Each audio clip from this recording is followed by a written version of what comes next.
ભરૂચની જેપી કોલેજમાં ભાજપ યુવા મોરચા દ્વારા વિદ્યાર્થી સંમેલન, ડોક્ટર શ્યામા પ્રસાદ મુખર્જીના જીવનકવન પર પ્રકાશ.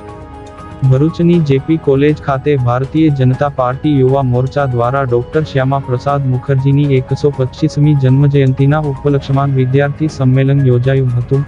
આ સંમેલનનો મુખ્ય ઉદ્દેશ્ય વિદ્યાર્થીઓમાં રાષ્ટ્રભાવના જાગૃત કરવાનો અને તેમને દેશના વિકાસમાં સક્રિય સહયોગ આપવા માટે પ્રોત્સાહિત કરવાનો હતો.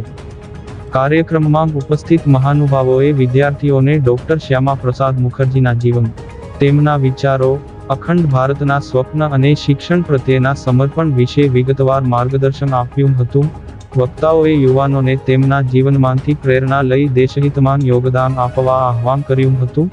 આ પ્રસંગે ભરૂચ જિલ્લા ભાજપ પ્રમુખ પ્રકાશ મોદી, ધારાસભ્ય રમેશ મિસ્ત્રી, મહામંત્રી પરેશ પટેલ, કોલેજના આચાર્ય ડોક્ટર નીતિન પટેલ, યુવા મોરચાના પ્રમુખ શક્તિસિંહ પરમાર અને મહામંત્રી હેમદીપ પટેલ સહિતના અગ્રણીઓ તથા મોટી સંખ્યામાં વિદ્યાર્થીઓ ઉપસ્થિત રહ્યા હતા.